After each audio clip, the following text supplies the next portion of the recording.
Hai Smart Traders and Investor, kembali lagi bersama saya Kadek Mertayasa di channel Iuk Nabung Saham.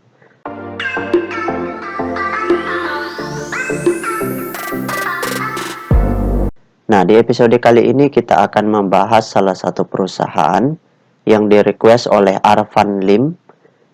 Kode sahamnya CPRO, nama perusahaannya yaitu PT Central Proteina Prima Tbk. Oke, untuk mempersingkat waktu kita langsung saja buka datanya di aplikasi iPod ya. Jika Anda menyukai konten-konten kami mengundang Anda untuk mengklik tombol like dan subscribe agar Anda mendapatkan video terbaru kami setiap minggunya. Oke, di sini kita ganti kode sahamnya menjadi CPRO. Kemudian kita enter. Nah, perusahaan CPRO ini perusahaan yang baru bangkit ya, dari bangun tidur panjangnya. Kemudian dari tanggal 9 November itu naik, terus naik mencapai level tertinggi di harga Rp134 per lembar. Kemudian terendahnya di harga 50 seperti itu.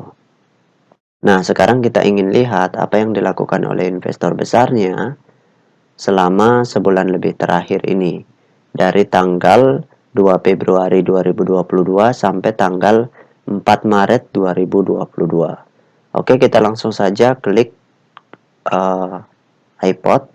Kemudian kita klik Broksum. Kemudian kita ganti kode sahamnya di sini menjadi CPRO. Kemudian kita ganti tanggalnya dari tanggal 02 bulan 2 2022 sampai tanggal 04 bulan 3 Maret ya 2022. Oke, kita show.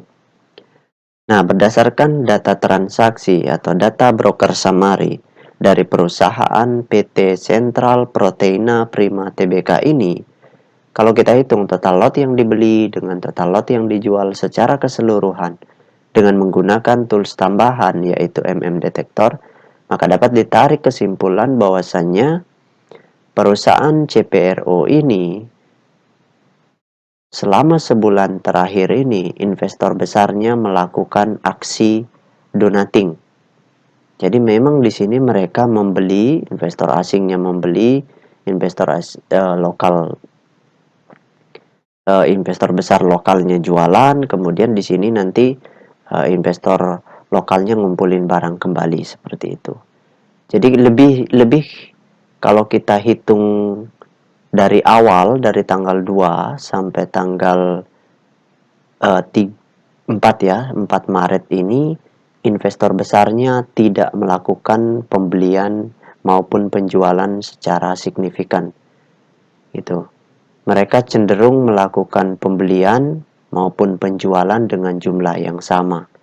Jadi aksi mereka di sini itu donating atau mereka tidak melakukan aksi yang signifikan seperti itu.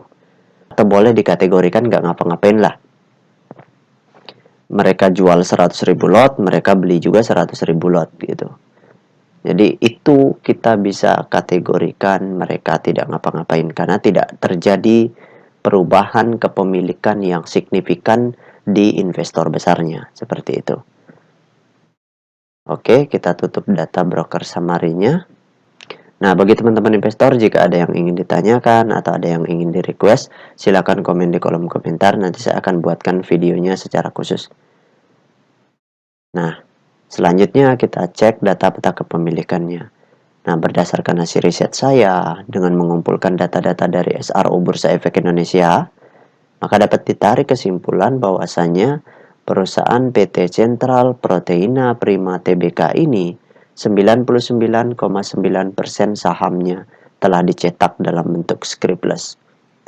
Nah, dari 99% saham yang beredar, kepemilikan investor besarnya sebesar 77%. Ini kategori kepemilikan investor besar yang cukup besar, di mana mengindikasikan kepentingan mereka masih besar di perusahaan ini. Jadi kalau mereka menambah porsi kepemilikan mereka dari 77% menjadi 80% atau bahkan 90%, artinya barang-barang semua saham yang beredar di publik itu sebagian besar berada di tangan mereka. Jadi itu mudah sekali bagi mereka untuk markup ke harga yang lebih tinggi sesuai dengan keinginan mereka, karena mereka yang melakukan transaksi jual beli dalam jumlah besar. Jadi bagi mereka ketika mereka ingin harganya menjadi 3.000 itu mudah sekali. Mereka cukup HK, hajar kanan terus sampai ke harga 3.000, mereka tidak perlu khawatir dihajar sama retail seperti itu. Karena suplainya ada di mereka semua. Itulah enaknya kalau kita memilih perusahaan-perusahaan yang kepemilikan investor besarnya sangat besar. Karena potensi kenaikannya beribu-ribu persen itu bisa terjadi seperti itu. Sedangkan kalau kita beli perusahaan yang banyak investor retailnya, ya mentok-mentok paling naik 100% itu sudah luar biasa. Seperti itu. Nah, kepemilikan investor retail di perusahaan CPRO ini sebesar 17%. Seperti itu. Ini juga porsi kepemilikan retail yang cukup besar. Jadi semakin banyak retail yang cut loss itu semakin bagus, seperti itu. Yang buruk itu kalau semakin besar investor besarnya terus jualan atau mereka profit taking semakin besar. Nah, itu yang buruk ya, indikasi yang buruk seperti itu. Oke, itu saja yang dapat saya sharingkan untuk Arpan Lim. Bagi teman-teman investor, jika ada yang ingin ditanyakan atau ada yang ingin di-request, silakan komen di kolom komentar, nanti saya akan buatkan videonya secara khusus. Baik teman-teman investor, see you next time, salam cuan selalu.